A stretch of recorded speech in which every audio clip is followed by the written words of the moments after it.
Alléluia. Bonjour à vous tous et à vous toutes ce matin. C'est une joie pour nous d'être avec vous en cette journée dominicale, ma famille et moi. C'est toujours un plaisir, c'est toujours une joie pour nous de chaque fois que nous avons l'occasion de venir à Tétouan, de venir en courant. Et Tétouan, c'est une paroisse qui est dans nos cœurs. Depuis 2012, vous savez, les cultes se tenaient dans la salle à la sortie là, à droite, dans la salle latérale là. En 2012, quand l'église a commencé ici, c'est là que nous nous réunissions à l'époque pour célébrer le nom du Seigneur. Donc, en ce dimanche 21 septembre 2025, il y a un écho, c'est ça? Nous voulons encore rendre grâce à Dieu pour le temps qu'il nous accorde. Du verset 28 au verset 35, Luc 9, 28 à 35. Je vais lire dans la version Louis II.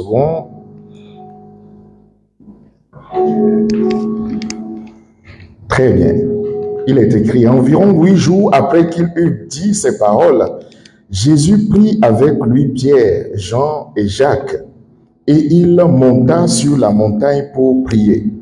Pendant qu'il priait, l'aspect de son visage changea et son vêtement devint d'une éclatante blancheur. Verset 30.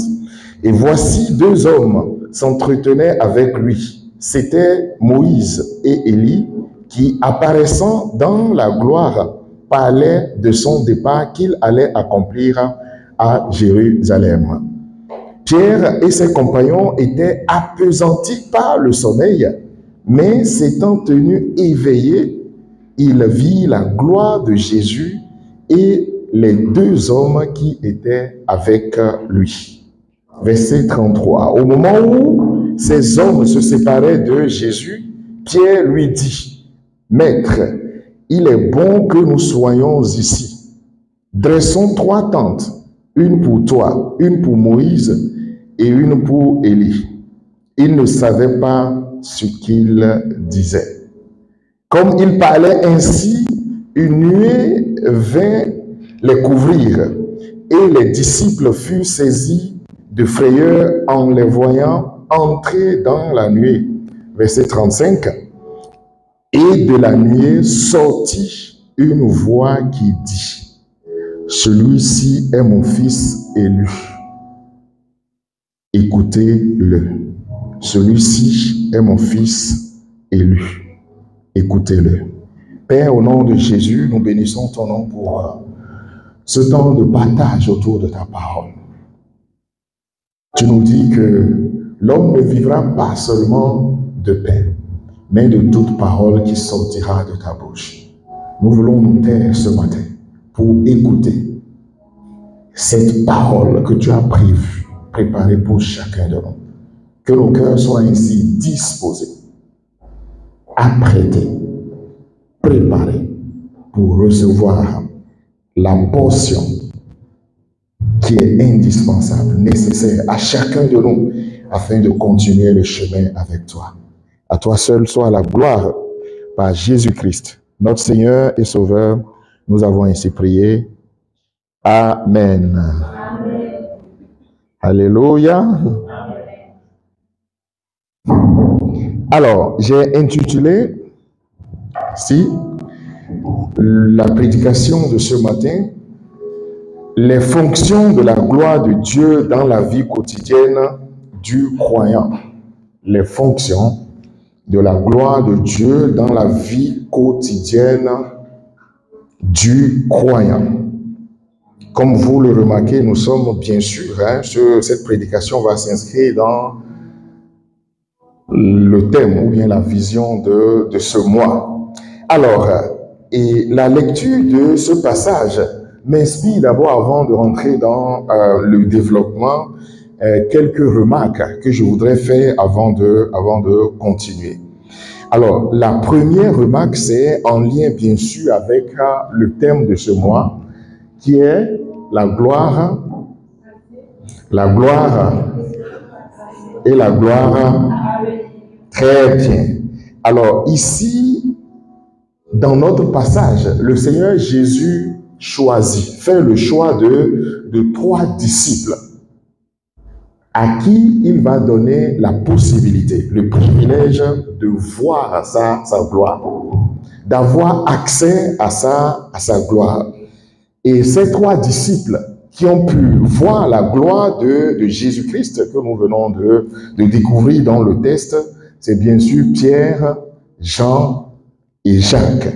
On va comprendre pourquoi. On va comprendre une partie des raisons pour lesquelles ce sont ces 3 disciples à qui Jésus-Christ fait ce privilège de voir sa gloire.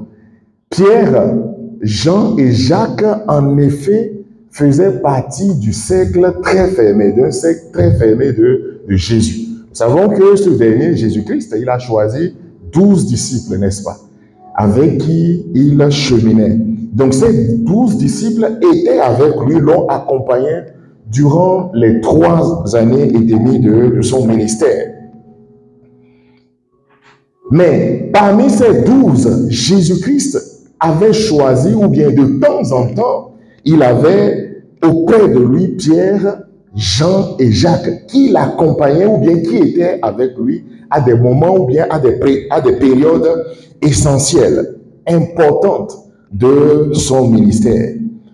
Par exemple, lorsque nous lisons dans l'évangile de Marc, au chapitre 5, lors de la résurrection de la fille de Jairus, Jésus avait pris expressément Pierre, Jean et Jacques.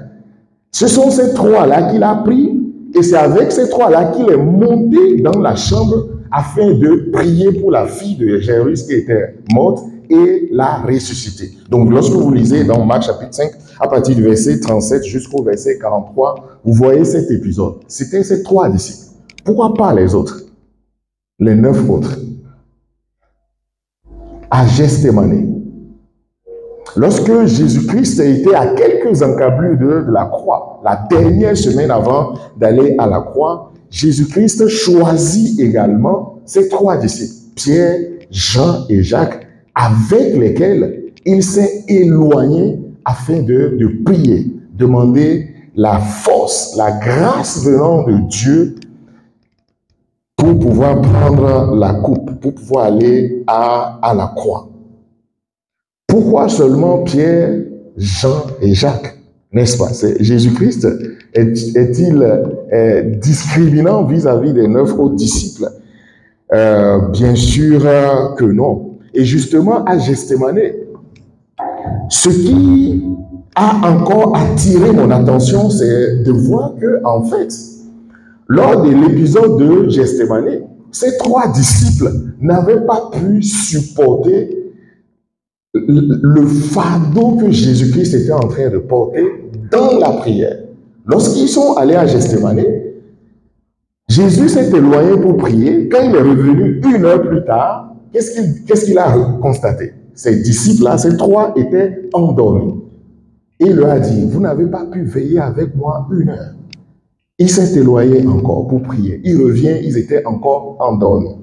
Une 3e fois, dans Matthieu chapitre 26, lorsqu'ils étaient à Gethsémani. C'était ces 3 disciples. Mais dans le texte d'aujourd'hui, la Bible nous dit que Pierre et ses compagnons, c'est-à-dire Pierre, Jean et Jacques, au verset 32 de notre texte du jour, Pierre et ses compagnons étaient appesantis par le sommeil. Ils étaient appesantis par le sommeil, comme à Gethsémani, plus tard. Mais ici, dans cet épisode, puisque c'est le texte qui nous parle de la transfiguration, ici, dans ce texte, la Bible nous dit que, étant appesantis donc par le sommeil, mais s'était tenu éveillé. C'est-à-dire, malgré le sommeil, dû au temps important, dû à la durée que Jésus-Christ avait passée au niveau à la montagne pour prier, les disciples sont restés éveillés. La Bible nous dit, s'étant tenus éveillés. C'était dur pour eux, mais ils ont lutté contre le sommeil et sont restés éveillés. Et la Bible nous dit ils virent la gloire de Dieu. Dans cet épisode, le fait qu'ils aient résisté au sommeil, ça leur a permis de voir la gloire de Dieu. Voir la gloire de Jésus-Christ, en l'occurrence, qui était au milieu de deux personnages essentiels de l'histoire d'Israël, à savoir Moïse et Élie. Durant ce mois, nous sommes en train ou durant cette année, plus généralement, nous sommes en train de nous interroger sur la notion de la gloire. Je voudrais revenir sur quelques idées ou bien sur la notion même de cette gloire dans la pensée biblique. La gloire dans le langage de la Bible. Qu'est-ce que ça veut dire la gloire? Lorsque parfois nous venons à l'église, nous nous attendons à voir la gloire de Dieu. Si je devrais nous poser la question ce matin, qui est-ce qui veut voir la gloire de Dieu? Tout le monde va lever la main, n'est-ce pas? Nous tous ici, nous voulons voir la gloire de Dieu. Est-ce qu'il y a quelqu'un parmi nous ici qui ne veut pas voir la gloire de Dieu? Non, tout le monde veut voir la gloire de Dieu. Mais si je vais encore plus loin, en étant précis dans ma question, cette gloire-là, à quoi nous l'assimilons? Je veux voir la gloire de Dieu, mais concrètement, qu'est-ce que je veux voir? Si tu dis, je veux voir la gloire de Dieu, mais en réalité, qu'est-ce que tu veux voir? Quel est le contenu de cette gloire-là qui t'intéresse pour que tu puisses désirer, soupirer après cette gloire? Qu'est-ce que tu veux voir en réalité? Tu sors, Seigneur, fais-moi voir ta gloire. Mais en fait, il y a quelqu'un qui est en train de regarder le live. Quoi. Tu as chanté ça. Seigneur, fais-moi voir ta gloire. Hein, papa? Mais en fait, on te demande, c'est quoi cette gloire-là que tu demandes à Dieu, au Seigneur, de te faire voir? Maman, c'est quoi cette gloire-là? Est-ce que tu l'as vue pendant que tu as prié? Seigneur, fais-moi voir ta gloire. Tu as vu cette gloire-là? C'est quoi cette gloire? Elle a quelle couleur? C'est quoi son contenu? N'est-ce pas? J'ai envie que nous allions un peu en profondeur ce matin. Qu'on ne reste pas superficiel lorsque nous chantons ou bien lorsque nous prions. La gloire de Dieu, c'est quoi en réalité? Parfois, dans nos prières, dans nos chants, au fond de notre cœur, quand on demande la gloire de Dieu, c'est en relation avec nos besoins de tous les jours. Je veux voir la gloire de Dieu dans mes études cette année. N'est-ce pas? On peut faire cette prière. Souvent, dans nos facultés et écoles, qui sont les premiers, les majors de nos promotions? Est-ce que c'est nous qui chantons la gloire de Dieu ici? N'est-ce pas? Si je devais demander à chacun, durant l'année écoulée, qui est major de sa classe, est-ce que la personne vient à l'église ici? Seigneur, ta gloire dans mes études. La personne qui est major de ta gloire n'a même pas prié. Mais a fini major, c'est-à-dire premier de la classe, ou parfois même de la promotion. Seigneur, je veux voir ta gloire dans ma santé. Est-ce que c'est le chrétien uniquement qui est en bonne santé? En parenthèse, les Marocains, par exemple, lorsque vous allez en France, la proportion des Marocains qui passent les concours pour accéder aux écoles, les grandes écoles d'ingénieurs en France, c'est 40% de la population africaine. C'est vrai si vous comprenez un peu. Tous les Africains réunis, quand ils passent les concours d'accès aux grandes écoles en France, les Marocains occupent ou bien raflent 40% des places. C'est vrai si vous comprenez. Derrière les Ivoiriens, les Béninois, les Camerounais, les Congolais. C'est-à-dire qu'ils prennent 40%, ils laissent 60% aux autres. C'est-à-dire près de la moitié. Est-ce qu'ils chantent la gloire de Dieu? Vous imaginez s'ils commencent pas à chanter la gloire de Dieu, ça va être terrible. Quoi. Ils sont déjà à 40%. C'est ça pour ça, n'est-ce pas? La gloire de Dieu dans le langage biblique. Alors, la gloire de Dieu, c'est une chose selon le langage biblique. C'est une chose qui appartient à Dieu. C'est quelque chose de très important, en fait, qui est associé à Dieu, qui appartient soit à Dieu, à Jésus-Christ ou à ses anges. La gloire est associée à Dieu, associée à Jésus-Christ et associée à ses anges. Première chose. Deuxième chose, par rapport à la pensée biblique en lien avec la gloire, c'est l'état, la condition ou encore la situation la plus élevée dans laquelle demeure en permanence Dieu. C'est-à-dire, imagine, ton imagination n'a même pas de limite, n'est-ce pas? Imagine la condition, l'état, la situation la plus élevée, la meilleure qui soit,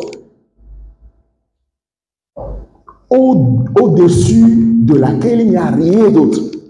En fait, c'est cet état, c'est cette condition, c'est cette situation dans laquelle Dieu demeure en permanence que le langage biblique qualifie également de gloire.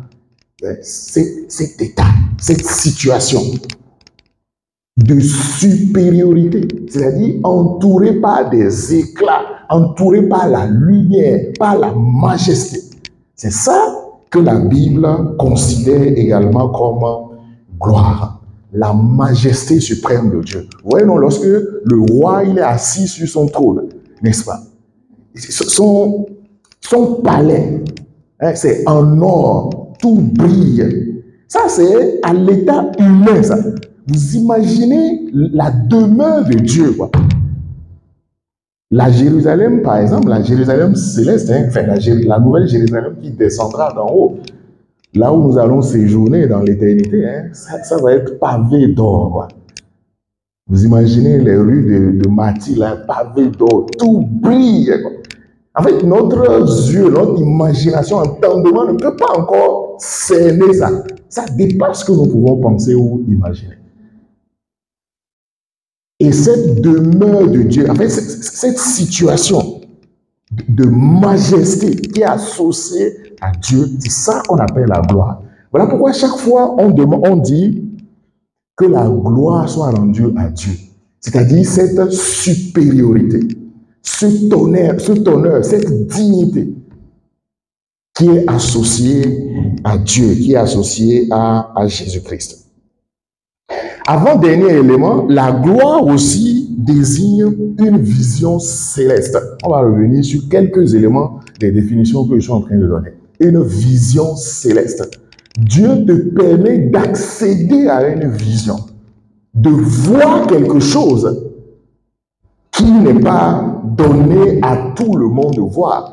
J'ouvre une petite parenthèse pour dire que, en fait, la gloire de Dieu n'est pas donnée à tout le monde. On va le voir. Tout le monde ne voit pas forcément la gloire de Dieu. Tout le monde n'a pas forcément accès à la gloire de Dieu. Dieu ne montre pas, Dieu ne manifeste pas sa gloire à tout le monde. Et donc, la vision céleste à laquelle un individu, un homme, peut accéder, peut toucher, peut voir, cette vision est associée ou peut désigner la gloire. Et enfin, une dernière chose, une dernière pensée dans le langage biblique, en l'occurrence dans l'ancienne alliance. La gloire désigne quelque chose de très lourd. Vous voyez, non, c'est très lourd. C'est comme, je ne dirais pas un fardeau, mais quelque chose qui pèse, quoi, que n'importe qui ne peut pas porter. Je vais donner une illustration de cette conception de l'ancienne alliance avec un passage tout à l'heure, puisque nous allons voir quoi? Les fonctions. On va voir les fonctions et puis on va y arriver progressivement tout à l'heure. Donc, la gloire de Dieu, elle pèse. Elle est lourde en quelque sorte. Et donc, n'importe qui ne peut pas porter cette gloire, ne peut pas avoir cette gloire-là sur lui, parce que c'est lui. Il faut que Dieu te prépare en fait à porter cette gloire-là, afin que cela puisse être manifeste dans ta vie. Il faut avoir la capacité, il faut avoir l'épaisseur spirituelle, la densité spirituelle nécessaire pour pouvoir porter cette gloire. Parce que par définition, la gloire de Dieu, elle pèse. Elle n'est pas donnée à n'importe qui. Et voilà pourquoi je suis en train de dire tout à l'heure que la gloire de Dieu n'est pas donnée à n'importe qui, n'est pas donnée à tout le monde. Tout le monde ne peut pas toucher la gloire de Dieu. C'est-à-dire dans la dimension de vision, par exemple. Et cette gloire, Dieu décide de la partager, n'est-ce pas? Et il a décidé de choisir Pierre, Jacques et Jean. On va y arriver, comme je l'ai dit tout à l'heure. Dieu décide de donner cette gloire à certaines personnes et sur certaines conditions. Ça veut dire que tout le monde, nous serons ici durant cette année en train de parler de la gloire de Dieu. Mais tout le monde ne verra pas cette gloire, malheureusement.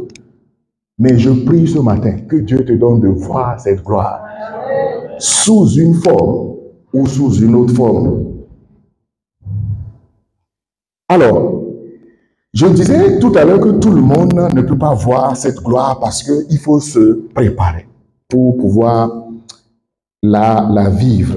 Le dimanche de la résurrection, par exemple, il y a un récit que nous lisons dans Matthieu chapitre 28, versets 2 à 4. Le dimanche de la résurrection, qu'est-ce qui s'est passé? Et la Bible nous dit, et voici, il y eut un grand tremblement de terre. Qu'est-ce qui provoque ce tremblement de terre? Car, il y a un tremblement de terre, car un ange du Seigneur descendit du ciel. Vous imaginez, j'ai dit quoi tout à l'heure dans les définitions, que la gloire est associée à Dieu, à Jésus-Christ et à ses anges. Vous voyez, non, un ange, j'ai dit, un envoyé spécial de Dieu descend pour ressusciter Christ. C'est-à-dire, il est venu avec toute une puissance. Et cette puissance-là provoque sur la terre un tremblement. Car un ange du Seigneur descendit du ciel, vint rouler la pierre et s'assit dessus. Son aspect était comme l'éclair et son vêtement blanc comme la neige. Ce qui nous intéresse, c'est cette dernière partie. Les gardes tombèrent de peur et devinrent comme morts. C'est-à-dire la gloire de Dieu avec laquelle cet ange est descendu, ça a mis par terre les gardes qui étaient là pour veiller sur le tombeau de Jésus-Christ. Ces gardes-là ont été foudroyés par la gloire parce qu'ils n'étaient pas préparés à une charge comme de l'électricité, quoi. Cette gloire les a, c'est-à-dire l'éclat de la gloire de l'ange, hein, c'est même pas Dieu lui-même, c'est son ange. Ça a mis par terre, vous imaginez, de gaillards comme ça. Ça les a mis par terre. Donc tout le monde ne peut pas voir la gloire de Dieu. La gloire de Dieu ne peut pas... Vous voyez, la gloire de Dieu là n'est même pas descendue sur eux. Hein. Si cette gloire était descendue sur eux, ça allait les griller, quoi. C'est-à-dire, ils étaient dans les alentours, quoi. Ça les a... Vous imaginez si ça descendait sur eux. C'est comme quelqu'un qui va mettre le doigt dans la haute tension, là, quoi. Ça te grille tout de suite, là, quoi. Tout le monde, vous imaginez, ça veut dire que pour vivre au quotidien la gloire de Dieu, tu dois être dans un état qui te permette d'expérimenter cette gloire. Si tu n'es pas dans cet état, parce que Dieu t'aime, il ne va pas te faire goûter cette gloire, il ne va pas t'associer à cette gloire, parce qu'elle peut te tuer, pas te détruire. Rappelez-vous de Uza, lorsqu'on transportait l'âge. Est-ce qu'il a fait quelque chose de mauvais? L'âge voulait tomber, il a été foudroyé, parce qu'il n'était pas qualifié pour toucher l'âge. Il n'était pas qualifié. Il a dit, parce que Dieu t'aime, si tu n'es pas dans un état, une condition qui te permette de vivre cette gloire, il va t'épargner. Parce que c'est trop fort pour toi. La gloire de Dieu, elle pèse. C'est quelque chose de lourd. Je vais terminer par les conditions. Je vais terminer par là tout à l'heure. Mes enfants, la gloire de Dieu peut se manifester sous une forme visible. On peut la voir, hein? On peut la voir, une forme visible de sa présence, la forme visible de sa de sa présence, la manifestation de cette gloire peut être sous forme visible de sa présence, sa nature ou son action. Une forme visible. Je vais donner quelques exemples tout à l'heure pour nous permettre de mieux saisir cela. Et comme je l'ai dit, par principe, la gloire, c'est quelque chose qui est caché. La plupart du temps, elle est cachée, elle est invisible à l'homme. Et en particulier, à l'homme qui n'est pas prêt pour vivre cette gloire. Dans notre passage, je disais, c'est pas cette remarque-là que j'avais commencé, que Jésus-Christ avait choisi 3 disciples avec lesquels il a partagé certains moments essentiels de sa vie. Pierre, Jacques et Jean. Cet élément ou bien cet aspect nous montre en fait que tout le monde, c'est ce que je suis en train de dire, n'est pas forcément associable à la gloire de Dieu. Il faut se préparer. Il faut être prêt pour être associé à la gloire de Dieu. Et en fait, la gloire de Dieu va être expérimentée par quelqu'un qui est prêt à aller loin avec le Seigneur. Quelqu'un qui est prêt à être un instrument entre les mains du Seigneur. Quelqu'un avec lequel le Seigneur veut atteindre un certain nombre d'objectifs. C'est-à-dire, cette personne, elle est préparée, elle est disposée. Dieu peut communiquer. Dieu communique sa gloire à de pareilles personnes avec lesquelles Dieu a des objectifs à atteindre. Voilà pourquoi ces 3 disciples, ce n'est pas de manière anodine que de manière récurrente, ils étaient constamment avec le Seigneur Jésus-Christ, comme on l'a vu tout à l'heure. Ils ont joué, Pierre, Jean et Jacques, ils ont joué un rôle essentiel après la résurrection et l'ascension de Jésus pour la diffusion de l'Évangile, mais aussi pour l'accompagnement spirituel de l'Église primitive après la résurrection. Par exemple, cet engagement de ces 3, ça va amener les autorités politiques de l'époque à s'insurger, à se lever contre eux. La Bible nous dit dans Actes chapitre 12, du verset 1 au verset 2, Actes 12, du verset 1 au verset 2, vers ce temps-là, nous dit la Bible, le roi Hérode se mit à maltraiter quelques membres de l'Église. Le roi Hérode se mit à maltraiter. Vous voyez, non, comme c'est lui, hein, n'est-ce pas, qui a, ou bien par son autorisation que Jésus a été crucifié, n'est-ce pas? Donc le roi Hérode se mit à maltraiter quelques membres de l'Église. Il fit mourir par l'épée Jacques, frère de Jean. Parmi ces 3-là qui ont vécu la transfiguration, dans Acte 12 ici, il y a un qui a été massacré. Jacques a été tué, donc le frère de Jean. Pourquoi c'est lui qui a été tué? Après Étienne, pourquoi les autorités politiques de l'époque se sont pris à lui? À cause de son leadership, à cause de l'impact qu'il avait non seulement dans la société, mais aussi dans l'Église. C'est-à-dire, il a tellement reçu de la part de Dieu que cette gloire-là l'a mené à agir. Parce qu'on va y revenir tout à l'heure. Quand ces apôtres, quand ils ont vu la gloire de Dieu, et la voix qu'ils ont entendue a dit quoi? Celui-ci est mon fils élu, mon fils bien-aimé. Et quoi? Écoutez-le. C'est-à-dire, ils ont tellement fait attention à la parole de Dieu, ils ont tellement reçu que ils en ont été des évangélistes, des porte-paroles en ce moment-là, au point où quand le roi Hérode a voulu tuer d'abord, il s'est pris à à Jacques, le frère de Jean, à cause de son leadership, de son influence en ce moment-là. Et par la suite, vous voyez, non, toujours dans ce même chapitre 12, quand vous lisez à partir du verset 6 jusqu'au verset 11, l'apôtre Pierre lui-même, vous voyez, non, parmi ces trois-là, Jacques a été tué. Dieu a laissé faire. C'est-à-dire, parfois, c'est ce que je disais tout à l'heure, la gloire de Dieu qu'il décide d'accorder à certains peut t'amener à souffrir le martyre, c'est-à-dire à mourir pour le Seigneur Jésus.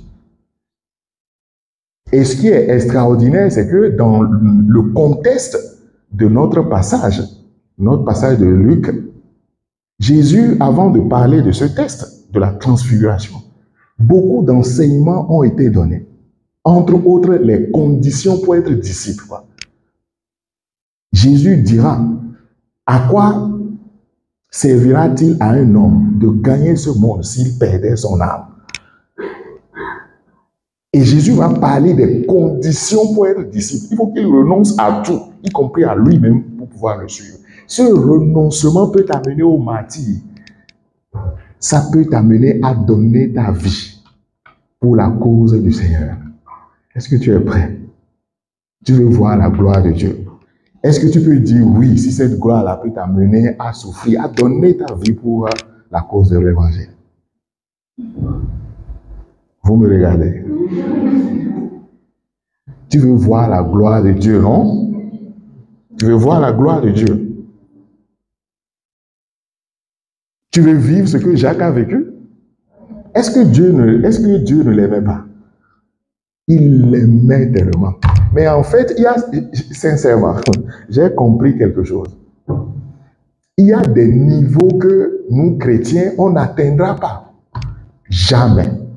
Pourquoi? Parce qu'on ne veut pas payer le prix. C'est-à-dire, on est de meilleurs calculateurs.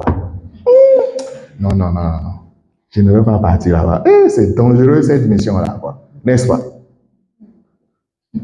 On commence par calculer. Dieu a sauvé Pierre. C'est vrai que Jacques a été décapité. Il a été tué par les autorités politiques. Pierre a été sauvé, mais par la suite, il va mourir le martyr, n'est-ce pas? Parmi les trois, seul Jean va mourir d'une vieillesse naturelle. Il va mourir d'une mort naturelle. Il va mourir naturellement. C'est-à-dire, notre engagement, notre décision de suivre le Seigneur Jésus-Christ. Tu vas voir, c'est-à-dire, Dieu va t'utiliser. Tu seras un puissant instrument entre ses mains. Mais il peut te conduire, t'amener par le chemin de Jacques, par celui de Jean, ou par celui de Pierre. Nous, on veut le sort de Jean, n'est-ce pas? Je vais nous détendre. On va mourir tous comme Jean, quoi. Vous voyez comment on est sélectif, non? On est sélectif. Nous tous, on va mourir comme Jean, on est content. C'est Dieu qui décide de comment on va mourir, n'est-ce pas? Est-ce que toi, tu as choisi le jour où tu vas revenir ici-bas? Tu as choisi tes parents? Tu as choisi ton pays? Tu as choisi ta nationalité?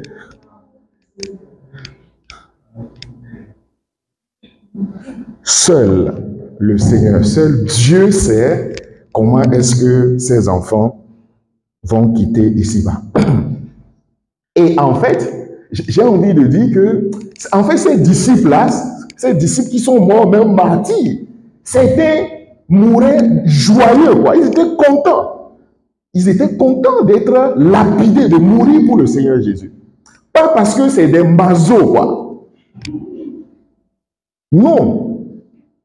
Mais ils étaient heureux de participer aux souffrances du Christ, quoi. Ils étaient heureux. Ok, Seigneur, si c'est pour toi, oui, gloire à toi. De toute façon, je vais te rencontrer. Oui. Et souvent, je vais en Tunisie, très régulièrement d'ailleurs. Il y a un endroit comme à Carthage, le théâtre de Carthage. Et en fait, cet endroit, les premiers chrétiens, avant, enfin, bon bref, on est en ligne, c'est ça. Il y avait un théâtre où les chrétiens étaient jetés dans la fosse. C'est un peu comme au temps de Daniel, quoi. Dans la fosse au lion. On t'arrête, tu vas à l'église. Tu dis, ok, bon. Quand on vous concentre, on vous parque quelque part. Et peut-être une fois par semaine ou bien une fois par mois, on réunissait les habitants, les populations, pour qu'ils puissent voir comment est-ce qu'on va jeter les chrétiens au lion. En fait, tu sais ça, on te dit de renoncer à ta foi. Il faut renoncer que Jésus n'est pas Dieu. Renonce que Jésus n'est pas le chemin. Dis non, je refuse Jésus. Tu vas faire quoi? En fait, ces premiers chrétiens ont accepté. Ok, on les pack. Ils savent qu'on va les jeter dans la fosse aux lions. On les prend, on les balance là, et puis avant qu'ils n'atterrissent là, les lions, on les déchiquette, les lions. Beaucoup sont morts comme ça. En fait, le site est là, à Carthage, en Tunisie, à Tunis. Ces chrétiens-là, on laisse. Vous voyez, non? On dit non, je préfère mourir que renoncer, dire que Jésus n'est pas Seigneur, dire que Jésus n'est pas le chemin. Si on devait te poser la question, on t'attrape ici, on te dit de renoncer, tu vas faire quoi? On dit, Seigneur, c'est pour sauver ma vie. Je n'ai pas encore fini ma mission ici-bas. Ce n'est pas toi qui détermine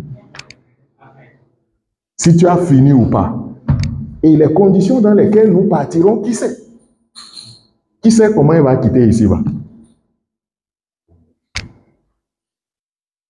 Mais ils ont accepté. C'est-à-dire, accepter de vivre la gloire de Dieu peut t'amener jusqu'à ce niveau. Mais ça ne veut pas dire forcément que celui qui vit la gloire de Dieu va mourir comme Jacques, va mourir comme Pierre. Il peut aussi mourir comme Jean. Alléluia. Les amis de Jean sont ici ce matin. Et ces trois apôtres, ces trois disciples, comme je le disais tout à l'heure, Jésus lui a manifesté sa gloire parce qu'il devait jouer un grand rôle pour l'Église. Et l'apôtre Paul le confirme, ou bien l'apôtre Paul le témoigne. Dans Galates chapitre 2, verset 9, il est écrit « Ainsi, Jacques, Pierre et Jean sont considérés comme colonnes de l'Église, ont reconnu que Dieu, dans sa grâce, m'avait confié cette tâche particulière. » Ça, c'est Paul qui parle. Il dit ainsi, Jacques, Pierre et Jean. Jacques qui est ici, là, de qui s'agit-il? Est-ce que c'est Jacques des trois trios, là? La réponse est non. En fait, c'est pas... Jacques est déjà mort. Mais il y a un que Dieu a suscité encore, le frère de Jésus. C'est Jacques, le frère de Jésus. Ce n'est pas celui qui a vu la transfiguration, qui était là à la transfiguration. Non. Le Jacques dont il s'agit ici, c'est Jacques, le frère de Jésus, auteur de l'épître de Jacques. Le disciple, l'apôtre que Jésus a choisi, comme nous l'avons vu tout à l'heure dans Actes chapitre 12, il a été assassiné, tué par le roi Hérode. Vous voyez ici, non? L'apôtre Paul reconnaît la place que ces trois-là, que Pierre, Jean et Jacques, vous imaginez, quelqu'un l'a remplacé, son homo l'a remplacé, qui étaient des colonnes dans la maison de Dieu. Ces disciples étaient donc prêts à donner leur vie pour le Seigneur, donner leur vie pour l'avancement de l'œuvre de Dieu. Et Dieu, lorsqu'il donne sa gloire, lorsqu'il te donne d'être participant à sa gloire, en fait, la gloire de Dieu, ce n'est pas pour faire de spectacle.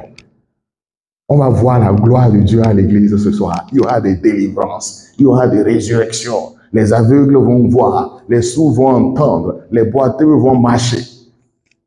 Bien. Et après, tu as marché. Après, tu es allé en enfer. Non? N'est-ce pas? Non, en fait, c'est pourquoi je disais tout à l'heure que la gloire de Dieu, on l'a ramenée à des choses inférieures. Il y avait 10 lépreux qui ont été guéris, n'est-ce pas? Par Jésus. Combien sont retournés? Un seul. C'est-à-dire, tu peux expérimenter quelque chose de surnaturel, c'est-à-dire une guérison, un miracle. Mais ça te laisse ici-bas, quoi. La gloire de Dieu, la dimension encore élevée. Et voilà pourquoi Jésus-Christ, il partage cette gloire-là à ceux-là qui ne se limitent pas aux choses éphémères, mais à ceux-là qui veulent aller loin avec lui. Alors, 4 fonctions associées à la gloire de Dieu, puisque c'est ça le thème de notre prédication de ce matin, les fonctions de la gloire de Dieu dans la vie quotidienne du croyant. Juste 4 fonctions et puis nous allons nous arrêter là ce matin. La première fonction associée à la gloire de Dieu, je parle de la vision de transfiguration, ou bien de l'épisode de la transfiguration. Donc la première fonction ici, c'est la diffusion de la parole. Première fonction, la diffusion de la parole. La parole de Dieu, bien évidemment. Vous voyez ici, dans le texte que nous avons lu, notre texte de base, Luc chapitre 9, cette vision de transfiguration s'achève avec une parole. Et la parole nous dit quoi? Au verset 35, « Et de la nuée sortit une voix, de la nuée sortit une voix qui dit ceci, « Celui-ci est mon fils élu, celui-ci est mon fils élu, écoutez-le. » Celui-ci est mon fils élu, écoutez-le. Donc la première fonction ici que je sors, c'est la diffusion de la parole de Dieu. C'est Dieu lui-même qui parle, n'est-ce pas? Il parle à qui? Aux apôtres qui étaient avec Jésus à la montagne de la transfiguration. Il dit, celui-ci, Jésus-Christ est mon fils, c'est moi qui l'ai choisi, le Christ. Et d'ailleurs, Pierre venait de faire cette révélation-là, quand vous lisez un peu plus tôt, dans le chapitre 9, Pierre venait de faire cette révélation-là, qui, Jésus demandait, c'est quoi son identité? Qu'est-ce que les gens disent de moi? Et Pierre a dit, tu es le Christ. Et Dieu vient confirmer cette attestation de Pierre devant les 3 autres. Il dit, oui, Jésus est mon fils élu, c'est-à-dire le Christ, le Messie, l'envoyé. Écoutez-le, écoutez ce qu'il a à dire. C'est-à-dire, la parole doit être diffusée. Fonction de diffusion de la parole. Et plus tard, l'apôtre Jean va écrire dans son prologue, Jean chapitre 1, verset 14, il dit, « Et la parole a été faite chair, elle a habité parmi nous, pleine de grâce et de vérité. Et nous avons contemplé sa gloire. Nous avons contemplé sa gloire, une gloire comme la gloire du Fils unique venu du Père. » La parole faite chair, elle a habité parmi nous. Et nous avons contemplé cette gloire. Jean est en train de faire allusion ici à l'épisode de la transfiguration qu'il a vécu. Nous avons contemplé sa gloire. Et cette parole-là, faite chair, a habité parmi nous. La parole habitée parmi nous, c'est pour qu'elle soit diffusée. C'est pour qu'on l'appelle comment? La bonne nouvelle. Pourquoi on l'appelle la bonne nouvelle? Parce qu'elle est source du salut. L'apôtre Paul dit, je n'ai pas honte de prêcher, d'annoncer l'évangile, car elle est une puissance pour le salut de quiconque croit. La diffusion de la parole, c'est pour le salut de quiconque croit. C'est afin que le monde puisse croire et qu'il soit sauvé. Et les disciples eux-mêmes devraient se nourrir de cette parole. Ils devaient boire, manger cette parole. N'est-ce pas? Car l'homme ne vivra pas seulement de pain, mais de toute parole qui sortira de la bouche de Dieu. Ils doivent manger cette parole et par la suite la transmettre, la communiquer, la diffuser. Et pour nous qui diffusons cette parole, elle procure aussi le réma, c'est-à-dire le pain quotidien. C'est-à-dire, chacun de nous a besoin d'un aspect de la parole de Dieu chaque jour. Aujourd'hui, j'ai besoin de quelque chose de spécifique, de particulier par rapport à ma marche avec le Seigneur. Et ce n'est pas de la même manière, c'est pas de la même parole que toi aussi tu as besoin. J'ai besoin de ma parole réma. C'est-à-dire la parole, lorsqu'elle est diffusée, elle te donne la part, la portion qui t'est nécessaire pour aujourd'hui. Demain, il y aura encore une autre opportunité, une autre occasion pour que tu entendes cette parole de laquelle va jaillir le réma.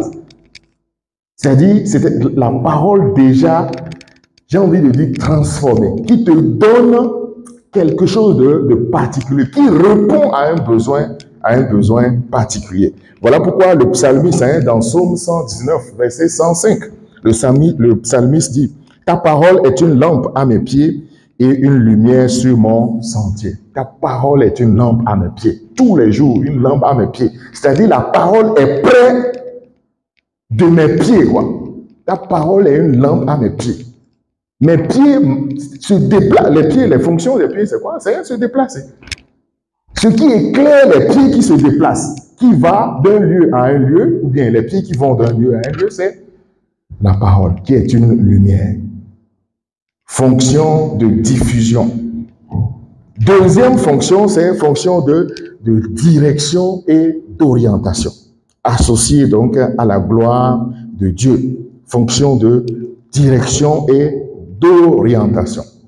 Dans Exode chapitre 13, verset 21, il est écrit, « L'Éternel allait devant eux le jour dans une colonne de nuée. » C'est Dieu lui-même. Hein? L'Éternel allait devant eux le jour devant une colonne de nuée pour les guider dans leur chemin, et la nuit dans une colonne de feu pour les éclairer, afin qu'ils marchassent jour et nuit.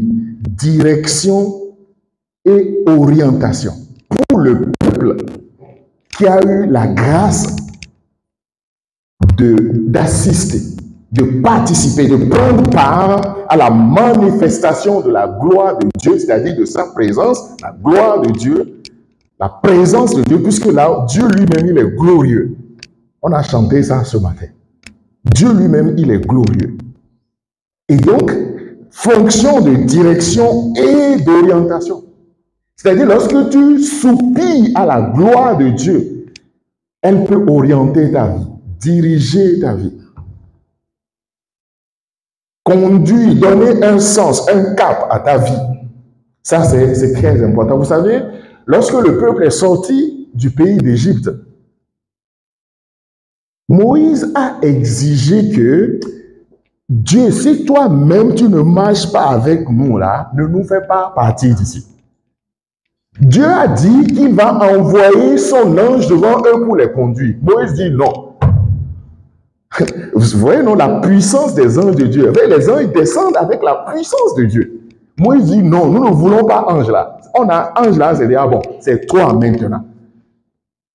Si toi-même tu ne descends pas pour nous conduire, nous ne partirons pas d'ici. Et Dieu dit très bien. En fait, ma présence au milieu de vous exige de votre part quelque chose de très important. Parce que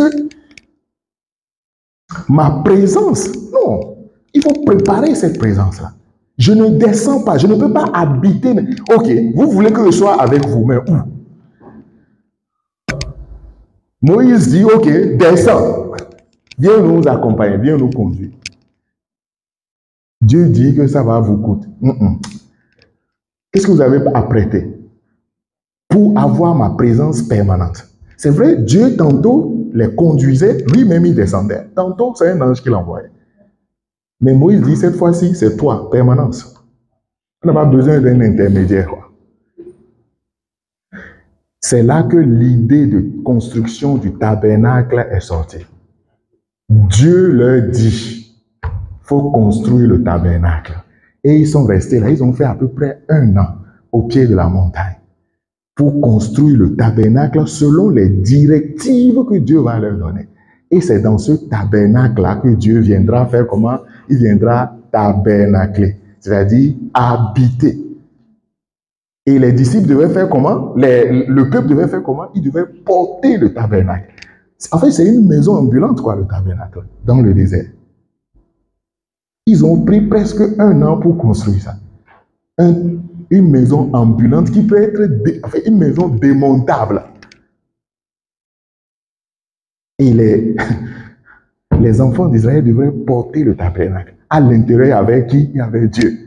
C'est pourquoi je disais tout à l'heure, surtout dans l'ancienne alliance, la gloire de Dieu, puisque Dieu, le tabernacle, c'est là que Dieu habite, quoi. Quand le tabernacle a été consacré, il y avait une gloire, une nuée. Moïse ne pouvait même pas rentrer à l'intérieur. Et symboliquement aussi, il devait porter ce tabernacle. Ce temple ambulant. C'est comment? C'est lourd, ça pèse, ça a du poids. Il devrait porter ça. Pour signifier ainsi la présence permanente de Dieu au milieu d'eux. Troisième fonction, c'est la fonction sacerdotale, c'est-à-dire l'appel au sacerdoce, l'appel au service. La gloire de Dieu peut être associée au sacerdoce. Et c'est Ésaïe, le prophète Ésaïe, qui expérimente cela. Nous connaissons le texte dans Ésaïe chapitre 6. À partir du premier verset, je vais juste lire quelques extraits ici, au verset 1. Je vis le Seigneur assis sur un trône très élevé, et les pans de sa robe, c'est la première fois que le prophète, il accède à cette vision. Et les pans de sa robe remplissaient le temple. J'entendis la voix du Seigneur disant, qui enverrai-je? J'ai sauté, qui enverrai-je? Je suis ici au verset 7-8. Qui enverrai-je? Et qui marchera pour nous? Ésaïe répond, me voici, envoie-moi, le sacerdoce. Me voici, envoie-moi. Et il dit, va et dis à ce peuple. Dieu va commencer par lui donner des orientations pour le sacerdoce. Officiellement, le prophète Ésaïe va être appelé au ministère. Mais cet appel au ministère a été précédé par une vision de la gloire de Dieu. Il voyait Dieu assis.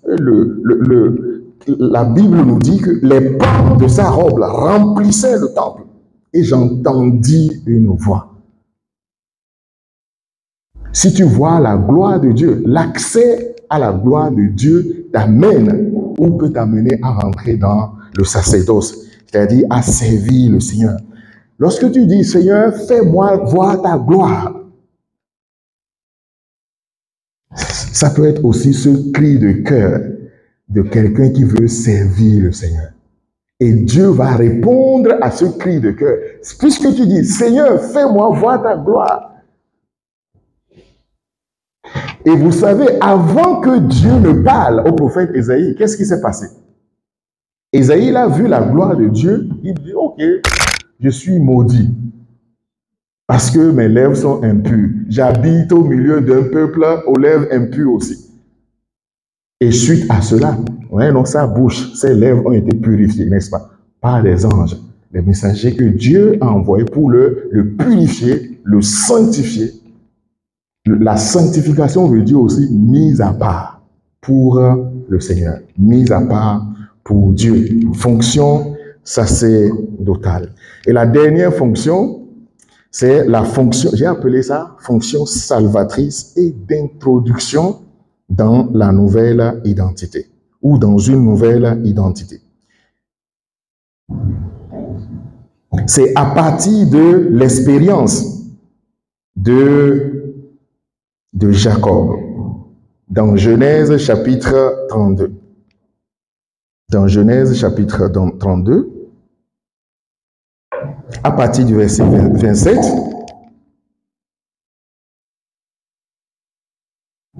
je lis rapidement, il dit, ça c'est, comme je l'ai dit, il s'agit de l'épisode de la lutte entre Jacob et Jésus.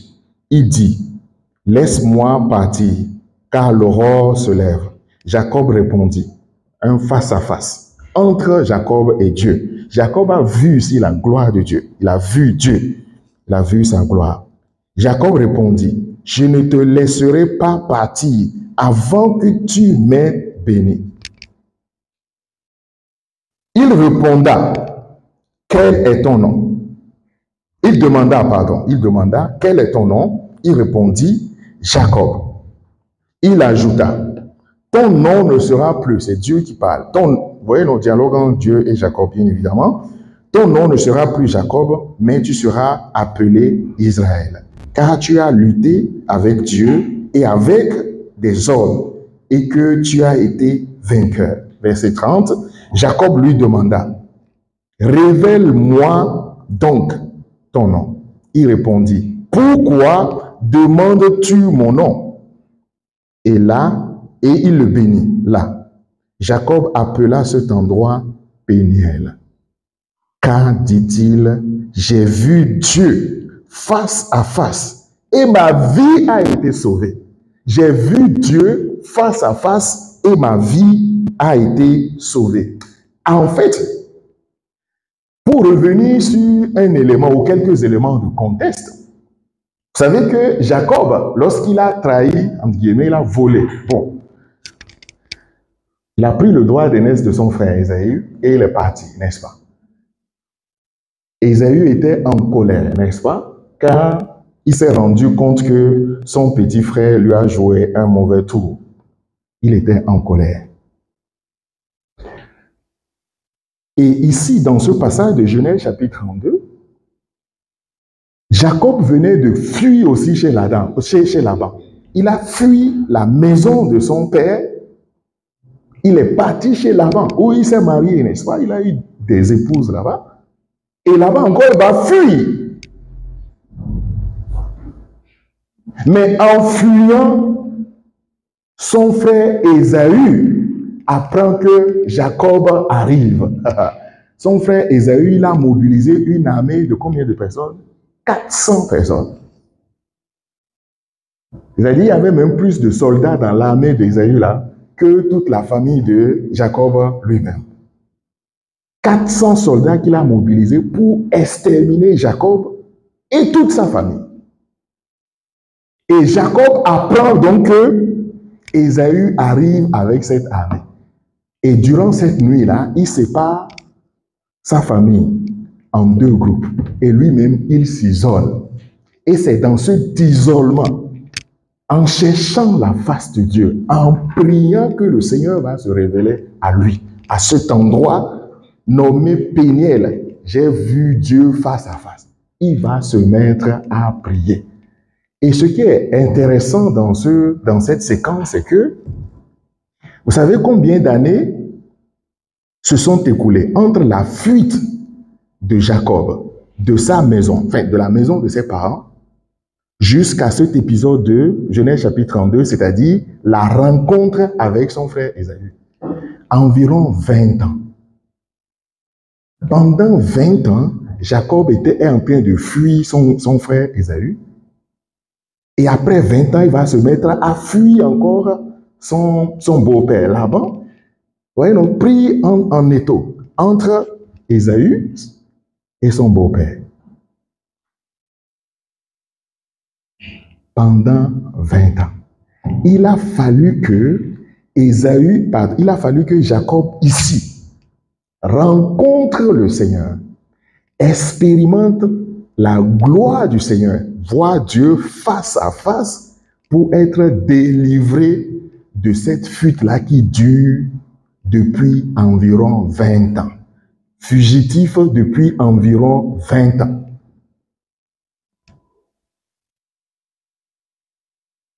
Jacob appela cet endroit Péniel, car, dit-il, j'ai vu Dieu face à face et ma vie a été sauvée.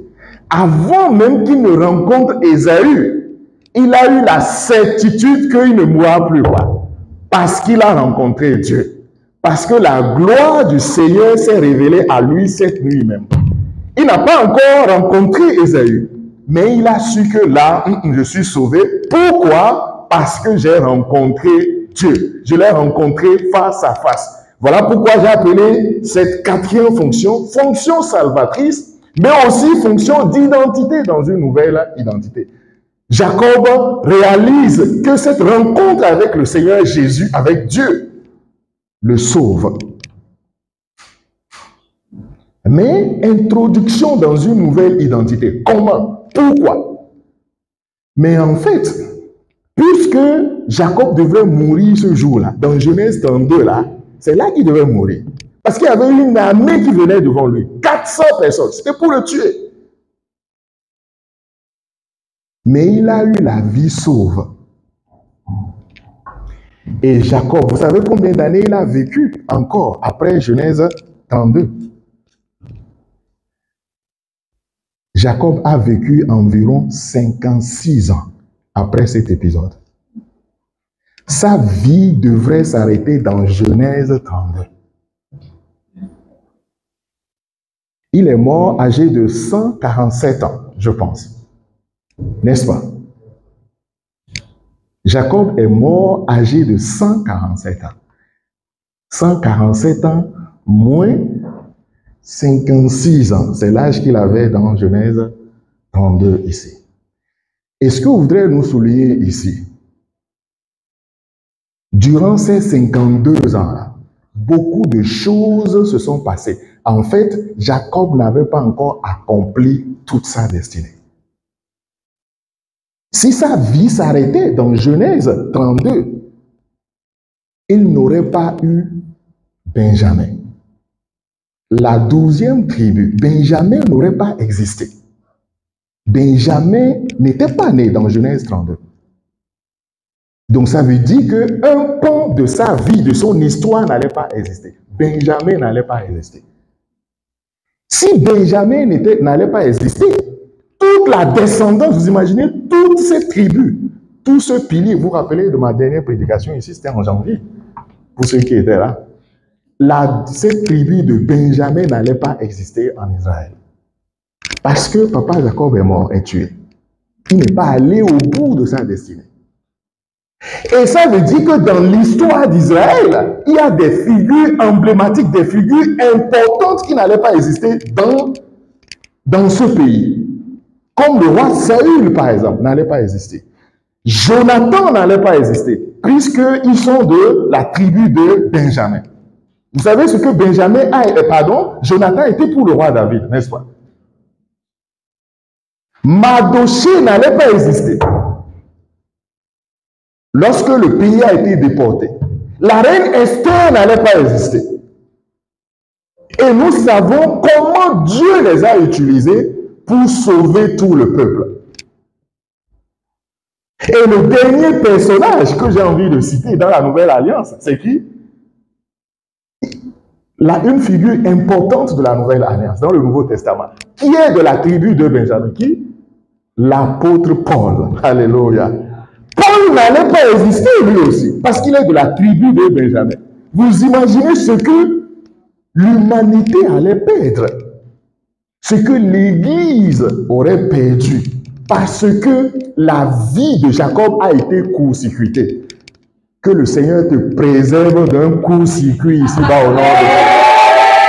Tu dois aller jusqu'à la fin de ta destinée. Je dis que tu n'as pas encore fini. Il y a des gens, mais tu n'as pas encore fini. Tu ne peux pas t'arrêter là. Ton histoire ne peut pas t'arrêter là. Si elle s'arrête là, il y aura un vide dans l'humanité. C'est-à-dire ta présence, parce que tu es dépositaire de la grâce de Dieu, c'est pour combler des vides dans l'humanité. Pas seulement dans ta famille, mais dans ton pays, dans le monde. Il y a des vides qui vont être comblés parce que tu as reçu la gloire de Dieu. Parce que la gloire de Dieu s'est manifestée dans ta vie. Alléluia. Merci Jésus pour la grâce que tu nous fais d'être participant à cette gloire. Bien-aimés dans le Seigneur, je voudrais nous encourager. La gloire du Seigneur se manifeste lorsque nos cœurs sont préparés. Lorsque nous sommes préparés. Et c'est ce que Hébreu dit au chapitre 12, verset 14. Recherchez la sanctification, sans laquelle personne ne verra Dieu. Nous verrons Dieu parce que nous serons saints. Nous voyons Dieu parce que nous sommes saints. Alléluia. Merci Jésus pour ta parole.